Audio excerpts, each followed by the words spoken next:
Bonjour à tous, bienvenue au webinaire de présentation de l'Executive Certificate Coaching Leadership and Change de l'ESSEC Executive Education. Alors, avant de commencer, je souhaiterais m'assurer que vous avez bien le son ainsi que l'image qui s'affiche sur votre écran, s'il vous plaît. Vous avez la possibilité de me répondre via le chat. Donc, si quelqu'un peut me confirmer qu'il a bien le son avant de commencer, s'il vous plaît. Tout à fait. Super, merci beaucoup. On va pouvoir commencer. Donc, je vais me présenter. Je suis donc Sonia Lacal, responsable du recrutement sur ce programme. Je suis accompagnée pour ce webinaire de Corinne Forassaco, directrice académique du programme. Bonjour. Et de Leila Talaoui, qui est une alumna qui nous fait le plaisir d'être avec nous pour nous partager son retour d'expérience tout au long de ce webinaire. Je vous invite également à nous poser vos questions puisque nous aurons un temps d'échange en fin de présentation pour y répondre, Leila, Corinne et moi. Alors, avant de laisser la parole à Corinne Forassaco, quelques mots sur l'ESSEC Business School. Donc, l'ESSEC Business School, c'est aujourd'hui 4 campus. Le campus de la formation initiale, campus historique qui est dédié à la formation initiale, qui est à Cergy-Pontoise. Une présence à l'international, comme vous pouvez le voir, avec de nombreux partenariats, mais aussi 2 campus, un campus à Rabat au Maroc et un campus à Singapour. Et enfin, le campus qui nous intéresse aujourd'hui, le campus qui est destiné aux professionnels, le campus situé sur le campus de la Défense, au CNIT, le plus grand centre d'affaires d'Europe, qui forme aujourd'hui environ 5000 cadres et dirigeants sur des formations courtes et diplômantes. Corinne, je vous laisse la parole et nous présenter les objectifs et les points clés du programme. Merci de cette présentation de l'ESSEC qui est un élément de contexte important à donner parce que je pense que ce qui a guidé vos pas aussi vers ce programme, c'est justement l'écosystème de l'ESSEC, certes son excellence académique, donc son label en quelque sorte, mais aussi son réseau, sa communauté, et il se trouve que ce programme est très ancré et attaché aux chaires de recherche qui s'animent au sein de l'ESSEC, en particulier la chaire changement et innovation managériale et opérationnelle.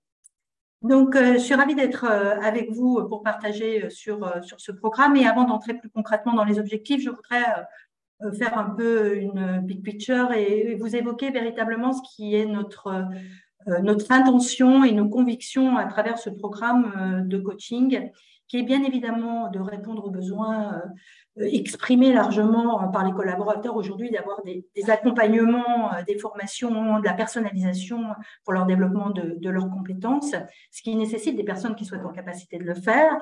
Mais c'est aussi, et je dirais presque surtout, la nécessité véritablement de faire écho et de répondre à des besoins d'organisation qui sont de plus en plus complexes. Le travail hybride en est un exemple flagrant, qui sont de plus en plus agités dans un rythme de business qui s'accélère, dans un rythme de changement qui s'accélère. À la chaire changement, une étude récente nous illustrait que chaque personne est porteuse d'au moins 2 ou 3 projets de changement en permanence dans son quotidien ou en plus de son quotidien d'activité. Et puis, c'est aussi des problématiques d'engagement. Il est vrai que les 7% illustrés par la dernière enquête Gallup sont un peu inquiétantes. 7% seulement de personnes engagées dans nos entreprises au sein de l'Hexagone. C'est vrai qu'on est en bas de l'échelle de l'Europe, mais tout de même, c'est une problématique. Donc, qu'est-ce que ça veut dire tout ça? Ça veut dire qu'il nous faut véritablement changer de paradigme dans notre management, paradigme dans la manière de conduire les changements, paradigme dans la manière d'accompagner les personnes dans leur développement et dans leur quotidien d'activité. Et le coaching, pour ce faire, a toute sa place. Donc, c'est pour ça que nous avons construit, pensé et que nous animons ce programme aujourd'hui avec les objectifs tels qu'ils s'affichent ici à l'écran, qui sont véritablement de former certes des praticiens du coaching en entreprise, mais qui soient aussi en capacité de lire ou de mieux lire ce que sont aujourd'hui les enjeux au sein des organisations et préparer de fait à bien choisir les modalités d'accompagnement qui vont pouvoir faciliter l'ensemble de ces enjeux tels qu'ils sont vécus et tels que vous les vivez vous-même probablement à la manœuvre dans vos entreprises. Donc, nous souhaitons aussi véritablement préparer l'accompagnement à la fois des personnes et des équipes. Et notre programme a la particularité, grâce d'ailleurs notamment à l'approche systémique qui a été notre choix de méthode en majeur, de permettre des accompagnements sur la dimension individuelle et sur la dimension équipe. Et puis, bien que vous le verrez, je vais entrer un tout petit peu dans le détail, nous avons des intervenants de nature plus académique. Avant tout, notre projet, c'est de vous fournir un équipement très opérationnel, de nous ancrer dans la pratique au quotidien pour vous permettre ensuite d'accompagner des évolutions comportementales, ancrées bien sûr dans la performance des personnes, mais pour pouvoir aussi faciliter ou vous permettre d'accompagner des personnes qui pourront mieux manager, mieux interagir avec leurs équipes. Et puis, ça me semble aussi essentiel, et ça fait partie des valeurs de l'ESSEC, d'être contributive à pouvoir créer un environnement d'entreprise sensible au care, au prendre soin. Je pense que c'est extrêmement utile à ce jour. Enfin, donc, ces approches d'accompagnement et de coaching, puisque ce programme est très ancré, bien évidemment, dans le coaching, mais vous apporte aussi des éléments sur le change management, eh bien, a aussi l'objectif, la finalité de pouvoir permettre aux personnes qui seront formées dans ce cadre d'être acteurs de changement, d'intelligence collective, et puis de faire évoluer aussi les modes de leadership, puisque c'est vraiment un changement de paradigme que l'on doit avoir aujourd'hui, manager autrement, conduire les projets autrement. Plus globalement, il nous faut être dans une autre forme de facilitation et d'accompagnement.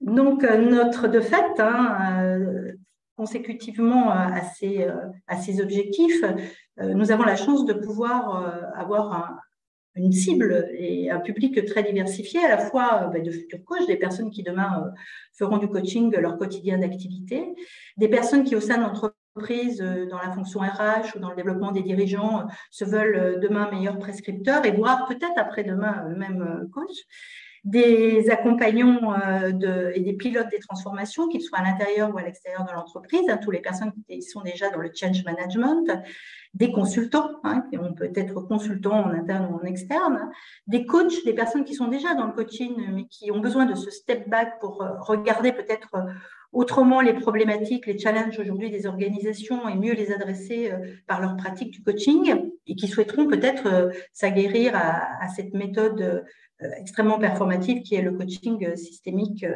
inspiré de l'école de Palo Alto.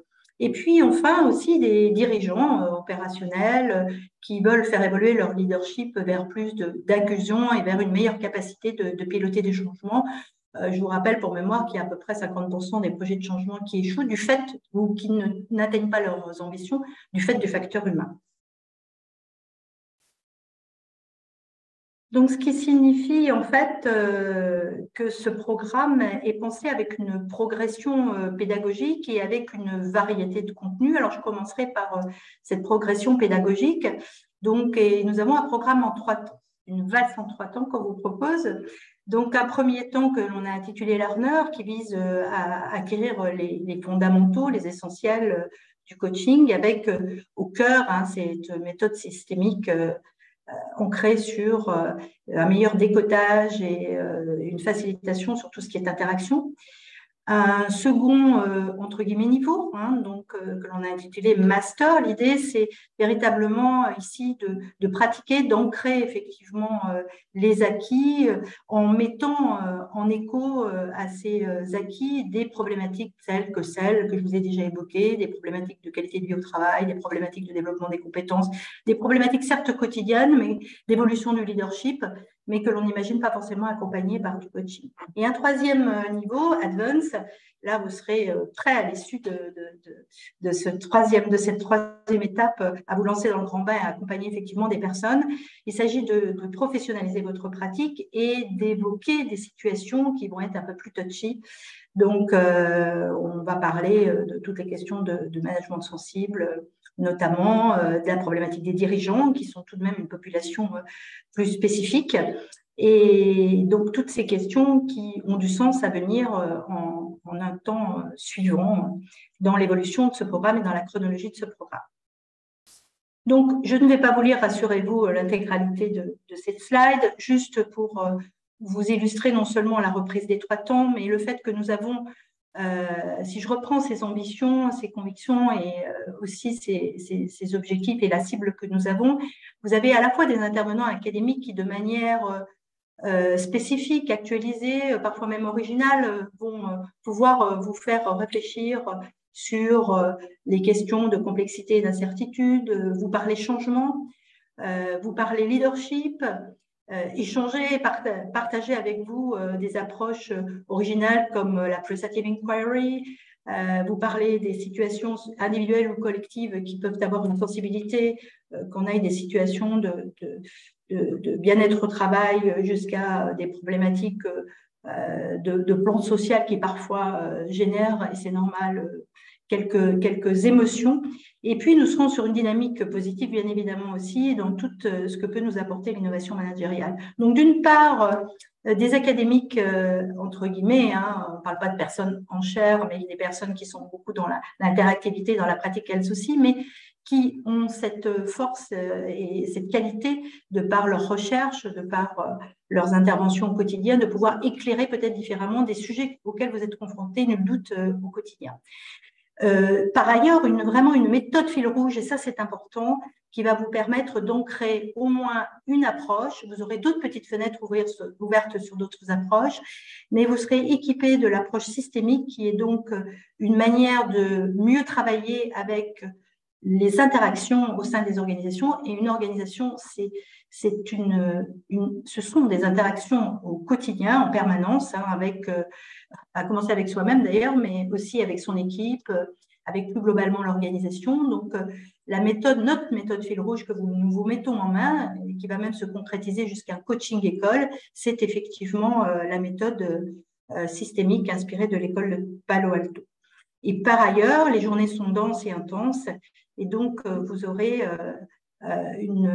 toute une série de workshops qui seront à la fois de la pratique comme celle du co-développement, et qui seront à la fois de la ressource comme des ateliers de mindfulness, ou des témoignages, là encore essentiels pour vous partager la spécificité de, par exemple, l'accompagnement des dirigeants.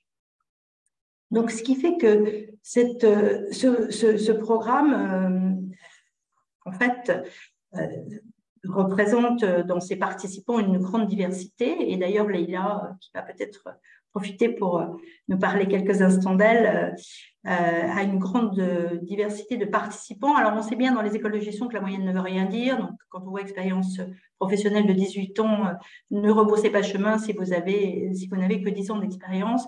Ce que l'on veut dire, c'est que, en fait, pour vous développer au mieux, c'est un cheminement que vous allez vivre. Eh bien, il est important que vous ayez cependant une expérience préalable du monde de l'entreprise, autant que faire se peut. En tout cas, une connaissance de la conduite des projets ou des personnes. Donc, de fait, nous avons à la fois des patrons de BU, des DRH, des consultants, et nous avons surtout des personnes qui parfois switchent complètement d'activité. Donc, Leïla en est une belle expérience du trading au coaching, Leïla. Oui, tout à fait. Bonjour à toutes et à tous.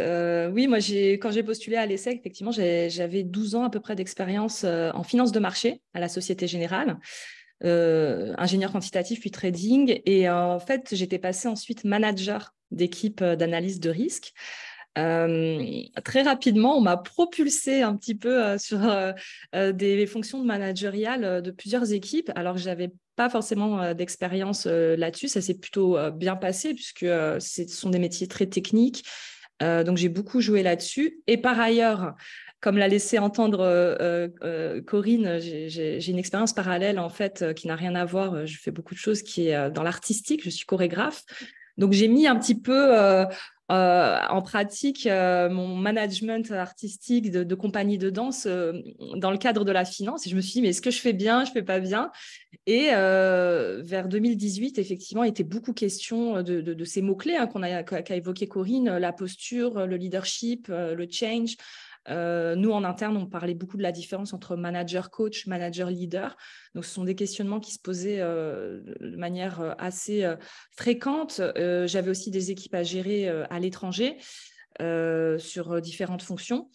Et donc, la formation va complètement parler et ça m'a apporté beaucoup plus que ce que j'imaginais, dans le sens où, quand j'ai postulé, j'avais une double idée dans la tête. Je me suis dit, comme j'ai vocation à passer N+2, il était question que je passe N+2, ça va m'aider en fait à appuyer mes compétences pour ma société en interne.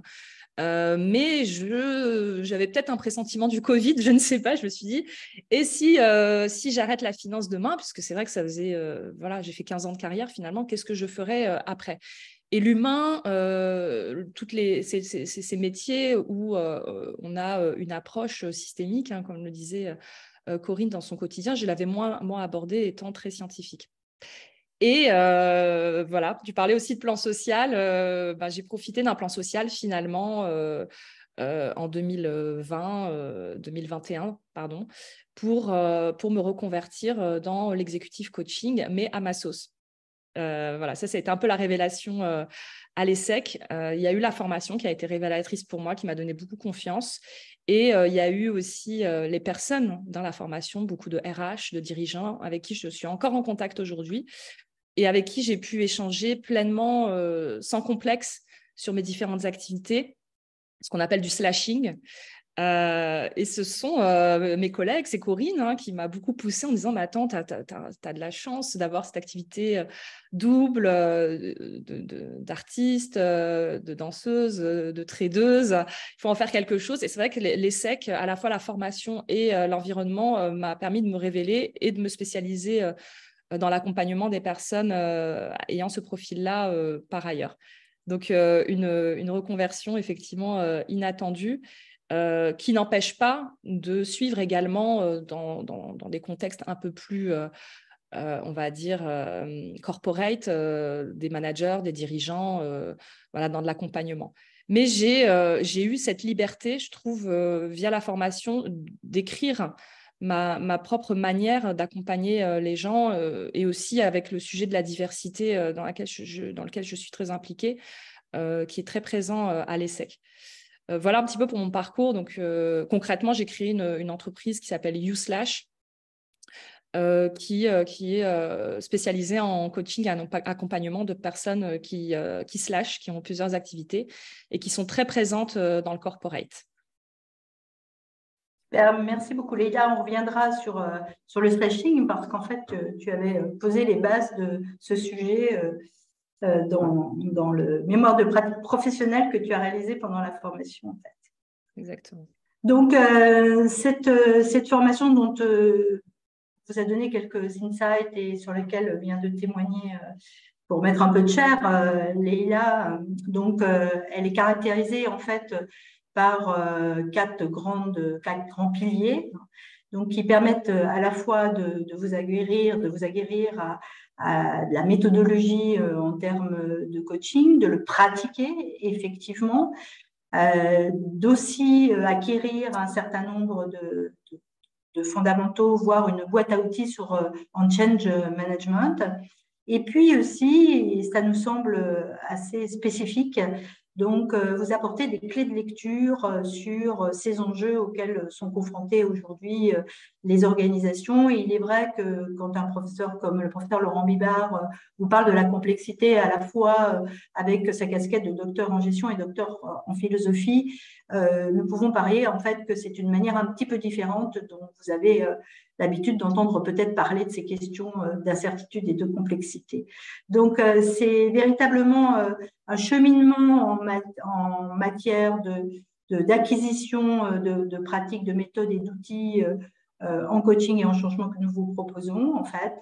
Et puis, c'est aussi peut-être, on l'espère en tout cas, une lecture différente, une meilleure compréhension de ce que sont aujourd'hui les challenges des entreprises, même, une fois encore, si vous les vivez, je ne doute de cela au quotidien d'ores et déjà.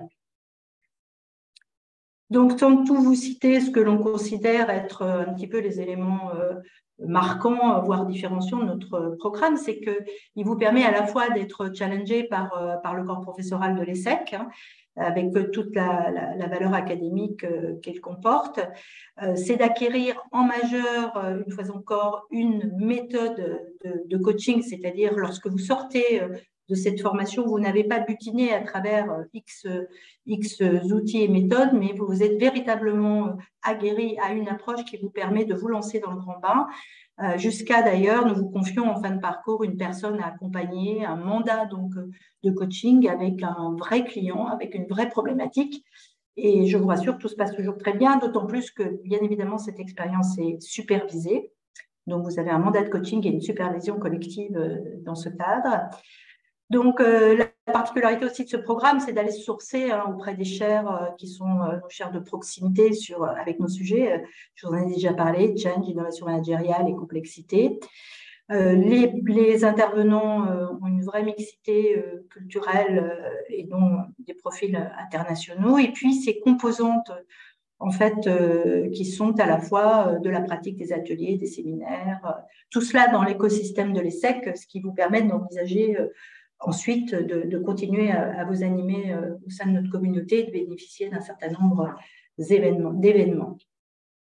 Donc, en synthèse, ces composantes de formation sont à la fois, je l'ai déjà évoqué, donc je ne vais pas reprendre dans les détails, les séminaires, les ateliers, des conférences, du distanciel aussi à travers des MOOC créés par des intervenants ESSEC.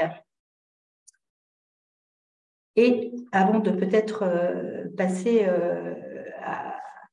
à nouveau à Léa pour qu'elle complète son intervention, je préciserai que, parce que c'est toujours important, que la certification de notre programme est associée à un petit exercice de fin de parcours, qui est un assessment, qui suppose de présenter un mémoire de pratique professionnelle, et je pense que là, Léa aura des choses à dire, de présenter, développer, partager autour de l'expérience de coaching qui aura été vécue, du coaching école qui aura été vécu, et bien évidemment, plutôt dans un format souple de pitch, de questionner un petit peu, de revoir ou de nous parler d'une thématique qui aura été plus précisément abordée dans le cadre de l'ensemble de ce parcours.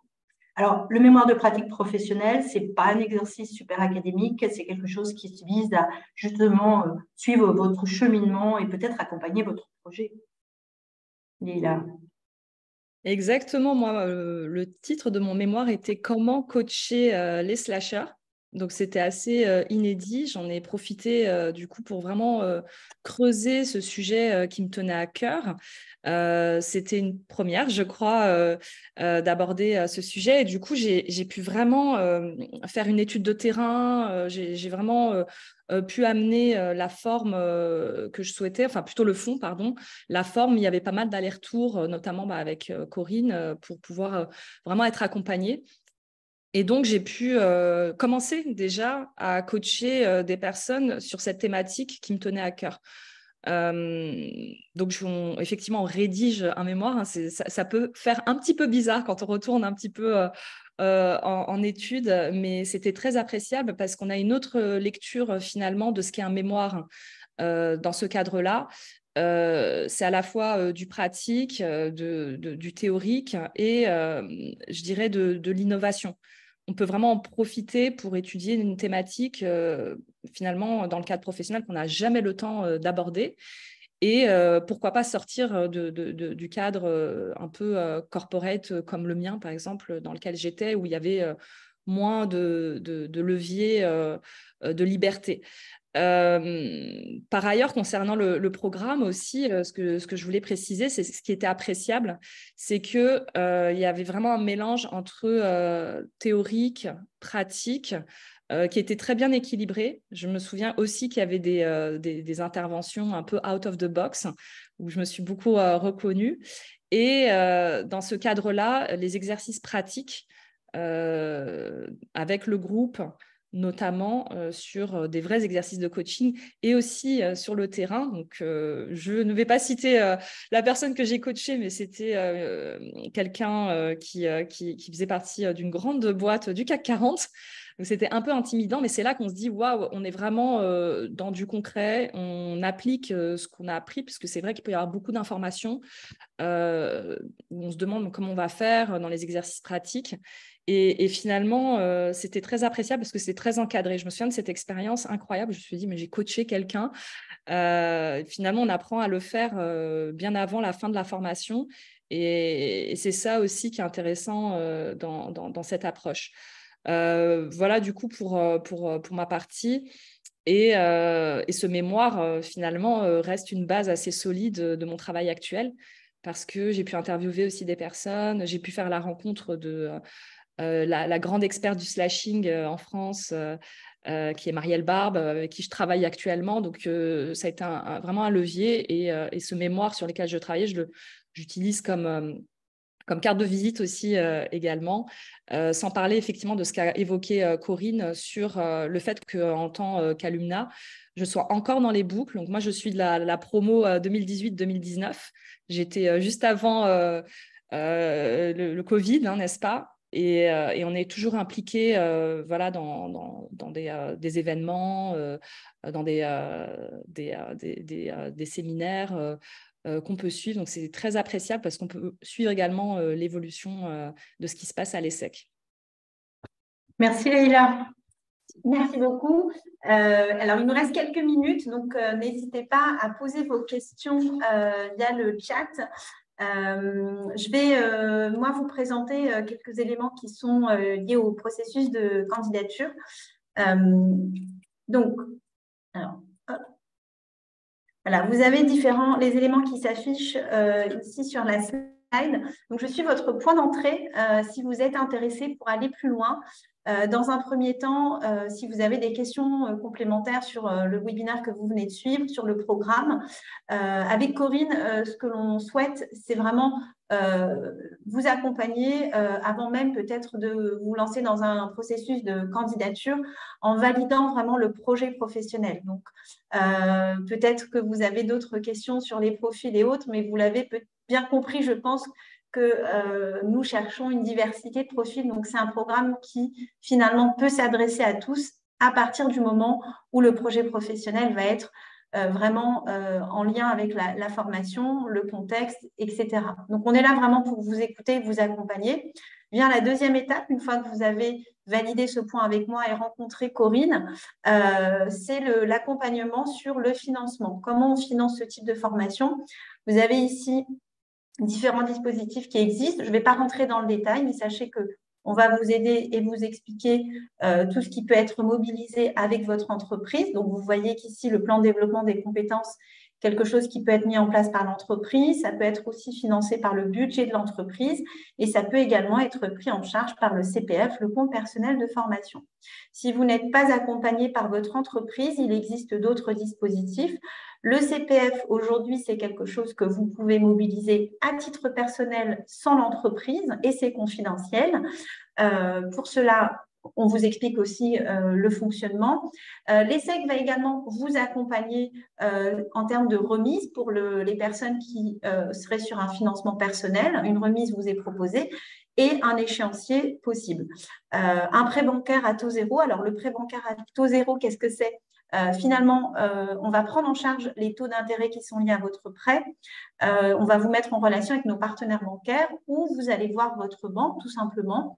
Et nous, on a négocié des taux. L'objectif, l'idée plutôt, c'est si vous êtes sur les taux qu'on a négociés auprès de notre partenaire bancaire, on va vous rembourser les taux d'intérêt qui sont liés à votre formation. Il reste encore deux choses. Le CPF de transition professionnelle, donc également un levier intéressant pour les personnes qui seront en reconversion professionnelle. C'est un dossier qui peut paraître très complexe, mais ne vous inquiétez pas, nous avons l'expertise, on va vous accompagner. Pareil, c'est un dispositif qui peut être fait sans l'entreprise. Et enfin, un point intéressant, c'est que la formation peut être défiscalisée si vous êtes aux frais réels. Je ne vais pas rentrer dans le détail, mais sachez que c'est une option qui est possible. Est-ce que j'ai oublié quelque chose? Je crois que non. Je vois qu'il y a quelques questions, donc on va essayer d'y répondre. Alors, la formation est-elle compatible avec une activité professionnelle déjà bien remplie? Donc ça, c'est une très bonne question. Je vais remettre Corinne comme ça. On va… Écoutez, oui, c'est vrai. J'espère ne pas vous avoir inquiété en parlant d'intensité, la densité des journées, mais nous parlons ici de 3 jours de formation par mois, dont quelques samedis, je crois qu'il y a 2 samedis dans la planification. Donc oui, c'est tout à fait compatible, effectivement. Donc, en termes d'agenda, même si effectivement, c'est toujours un investissement quand on repart en formation. Alors, une question sur les coûts de formation. Donc, vous avez le tarif qui est affiché 11 900 € hors taxe. Vous avez un tarif préférentiel pour les candidatures avant le 31 juillet à 10 900 € hors taxe. Je vous enverrai tous les éléments à la suite de cette présentation. Donc, ce n'est pas le niveau 1, 2 et 3, c'est toute la formation qui a ce tarif-là. On ne dissocie pas les trois niveaux de formation. Au niveau de la... J'ai des questions sur combien de personnes. Alors, on est sur des promotions à taille humaine, donc entre 15 et 20 personnes, ça dépend des années. On ne fera pas des promos de 40 personnes, ce n'est pas forcément notre objectif. On va rester sur plutôt entre 15 et 20 personnes, ça peut être 25, ça dépend des années, mais plutôt des promotions à taille humaine. La proximité est un élément important pour nous et nous assurons, d'ailleurs, j'assure à titre personnel un accompagnement managérial, mais plus globalement, le niveau d'interaction que l'on souhaite, le niveau d'accompagnement de proximité par la personne qui assure notamment le fil rouge coaching systémique est importante. Donc, le nombre est important. Quoi d'autre? Pas mal de questions. Est-ce on délivre un certificat ESSEC à l'issue du programme. Donc, c'est une certification ESSEC, un label ESSEC qui a toute valeur, croyez-en mon expérience de coach, au sein des entreprises et pour répondre au cahier des charges qu'exige celle-ci. Voilà, je crois qu'on a balayé toutes les questions. Est-ce que... Alors, il nous reste encore... Alors, attendez, je crois qu'il y a une autre. Le certificat obtenu permet-il de réellement exercer le métier de coach et hors entreprise? Alors, notre univers, c'est vraiment celui de l'entreprise. Donc, notre promesse, c'est de vous rendre en capacité d'accompagner des personnes dans le cadre du coaching professionnel. Donc, voilà, on n'est pas sur d'autres modes de coaching, plus centré développement personnel. Donc là, je pense qu'on a fait ou coaching de vie, plutôt. Leïla, peut-être, est-ce que tu veux conclure cette présentation avec peut-être quelques mots peut-être pour ma propre expérience concernant quelques-unes des questions, sur la première notamment, avec l'activité pro déjà bien remplie. Bon, moi, j'étais manager de, on va dire, deux équipes et demie. Je communiquais beaucoup avec les tradings, j'avais des gros horaires, donc c'était complètement compatible parce qu'effectivement, il y avait des moments où ça alignait avec le week-end. Et surtout, j'étais alignée avec le fait que je souhaitais vraiment faire cette formation et que je l'appliquais entre deux sessions directement à mes équipes. Donc ça, c'était assez important pour moi. Et aussi la question sur le certificat obtenu pour exercer le métier de coach, j'en suis l'exemple. Il est vrai que j'ai beaucoup travaillé dans tout ce qui est finance de marché, informatique. Et finalement, j'utilise beaucoup les réseaux sociaux. Donc, j'ai beaucoup communiqué sur ce fait que j'ai été certifiée.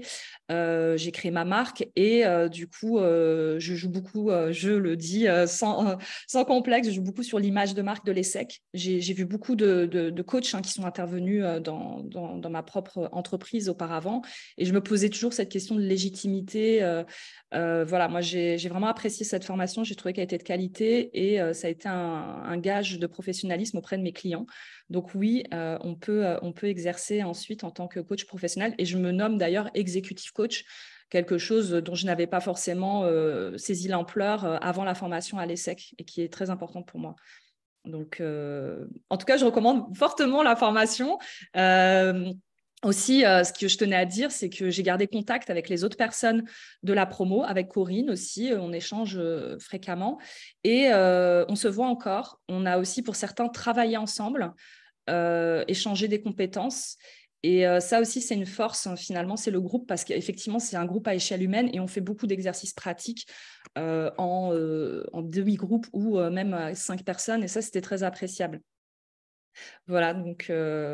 Merci beaucoup, Leïla, pour ton retour d'expérience. Merci à tous de vous être connectés sur l'heure du déjeuner. Donc, pour ceux qui n'ont pas encore déjeuné, donc on va vous laisser poursuivre cette demi-journée.